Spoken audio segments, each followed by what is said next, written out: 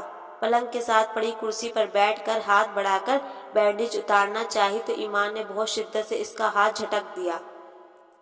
آپ تو مجبوراً بھی وہ کام نہیں کرتے جو آپ کرنے کو جی نہ چاہے، پھر یہ مجبوریاں کیوں نبھا رہے ہیں؟ وہ بے حد زور سے چیخی تھی۔ ولید نے ہونٹ بھینچ کر سرخ آنکھوں سے اسے دیکھا۔ کیا ہو گیا ہے ایمی؟ Calm down. فضا نے گھبرا کر اسے کاندھوں سے تھاما، مگر وہ بپھرے ہوئے انداز میں اسے بھی جھٹک کر سرک کر دور ہو گئی۔ پلیز فضا، انہیں کہہ دو اپنی ہمدردیوں کی بھیک لے کر یہاں سے چلا جائے۔ وہ چیختے ہوئے نڈھال ہو کر ماما کی گود میں منہ چھپا گئی۔ ولید کچھ کہے بغیر اٹھ کر کھڑا ہو گیا۔ ماما سسکتی بلکتی ایمان کو سنبھال رہی تھی۔ فضا بھاگ کر ولید کے پیچھے آئی جو لمبے لمبے ڈنگ بھرتے ہوئے سیڑھیوں کی سمت جا رہا تھا۔ آئی ایم سوری ولید بھائی، وہ اپسیٹ ہے۔ کس وجہ سے؟ اس نے گہری کاٹدار نظروں سے اسے دیکھا۔ اور پلیز آپ اس کی بدسلوکی کی مجھ سے معافی مت مانگا کریں، مجھے اچھا نہیں لگتا۔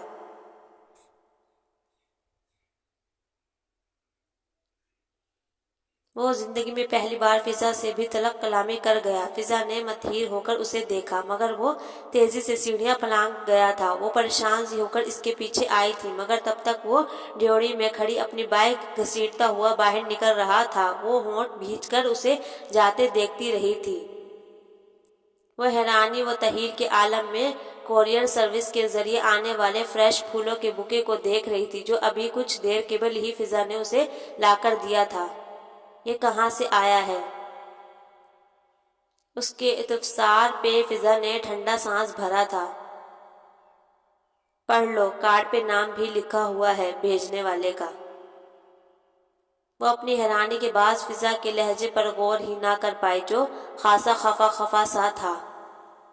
اس نے خوبصورت مومی چکنے پیپر کے اندر احتیاط سے ہاتھ ڈال کر کارڈ باہر کھینچ لیا۔ ننھے سے کارڈ پہ موتیوں کی آدھ کھلی کلی پہ شبنمی اوس کے قطرے اتنے اوریجنل محسوس ہو رہے تھے کہ اس نے بے اختیار انہیں چھوا اور پھر اپنی بے وقوفی پہ مسکرا کر کارڈ کھولا۔ پت جھڑ کے موسم میں اس کو کون سے پھول کا تحفہ بھیجوں؟ میرا آنگن خالی ہے لیکن میری آنکھوں میں نیک دعاؤں کی شبنم ہے۔ شبنم کا ہر تارا تیرا آنچل تھام کے کہتا ہے، خوشبو گیت ہوا پانی اور رنگ کو چاہنے والی لڑکی، جلدی سے اچھی ہو جا۔ صبح بہار کی آنکھیں کب سے تیری نرم ہنسی کا رستہ دیکھ رہی ہے۔ ہارون کادوانی۔ اس کا استجواب کچھ اور بڑھ گیا۔ کس نے بھیجا ہے یہ؟ اس کی سوالیہ نگاہیں پھر سے فضا کی سمت اٹھی۔ میں کہہ چکی ہوں، کارڈ پہ نام لکھا ہے بھیجنے والے نے۔ میں پڑھ چکی ہوں، مگر یہ ہارون کادوانی ہے کون؟ وہ بری طرح سے جھلائی۔ فضا کا خون کھولا گیا تھا۔ تم واقعی ہارون کادوانی کو نہیں جانتی ہو؟ فضا کا انداز اب کی مرتبہ خوب استجابی ہو گیا تھا۔ ایمان نے خونخوار نظروں سے اسے گھورا۔ پاگل ہو گئی ہو فضا، یا مجھے کرنے کا ارادہ ہے؟ اسٹامپ پیپر پر لکھ کر دوں کہ میں نہیں جانتی؟ وہ بری طرح جھنجھلائی تو فضا آنکھیں پھاڑے اسے دیکھنے لگی۔ ہارون کادوانی وہی شخص ہے جس کی گاڑی سے تمہارا ایکسیڈنٹ ہوا تھا اور وہ ہاسپٹل ٹریٹمنٹ کے بعد تمہیں گھر بھی چھوڑنے کے لیے آیا تھا۔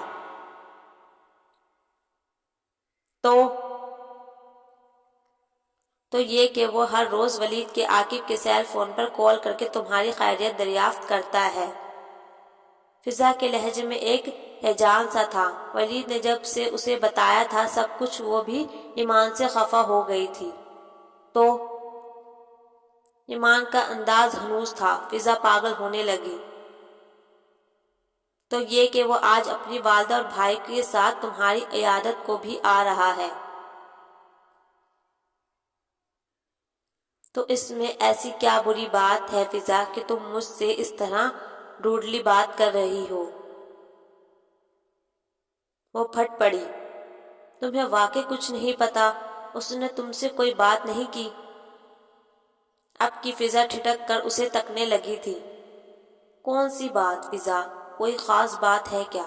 وہ مجھ سے کیوں بات کرے گا بھلا؟ بتاؤ مجھے، میرا سیل فون اسی روز سے ایکسپائر ہے، تم کیا سمجھ رہی ہو آخر؟ اب کہ وہ خود بھی ٹھٹک گئی تھی اور روحانسی ہونے لگی، فضا نے ہونٹ بھینچ کر سر تھام لیا تھا۔ کل شام جب اس نے ولی سے اس کے رویے کی شکایت کی تو وہ جو خود ضبط کرتے ہوئے پاگل ہو رہا تھا، اس کے سامنے پھٹ پڑا۔ اب کی بار آپ مجھے قصوروار نہیں ٹھہرا سکتی ہیں فضا۔ ہوا کیا ہے آخر؟ کچھ مجھے بھی پتہ چلنا چاہیے نا۔ فضا کو اب اس پہ غصہ آنے لگا تھا۔ دونوں بچوں کی طرح فضول حرکتیں کر کے سب کو پریشانی میں مبتلا کر بیٹھے تھے۔ ایمان کو میں پسند نہیں تھا، یہ بات تو کلیئر ہے نا؟ وہ اس کی تصدیق چاہنے لگا، جو فضا چاہنے کے باوجود نہ کر سکی۔ اس میں بھی کوئی شک نہیں کہ ہارون کادوانی ہر لحاظ سے بہتر ہے مجھ سے۔ کیا مطلب؟ تھرڈ پرسن کا کیا ذکر یہاں بھلا؟ فضا نے ہونک ہو کر اسے دیکھا تو ولید کے چہرے پر زخمی سی مسکان بکھر گئی تھی، جس میں قرب تھا، اذیت تھی۔ انہی کا تو ذکر ہے محترمہ، اور تھرڈ پرسن وہ نہیں، میں ہوں۔ وہ خود ترسی کا شکار ہونے لگا۔ کیا کہہ رہے ہیں ولی بھائی؟ مجھے بتائیں پلیز، میرا ہارٹ فیل ہو جائے گا ورنہ۔ وہ ڈوبتے دل سمیت وہیں بیٹھ گئی۔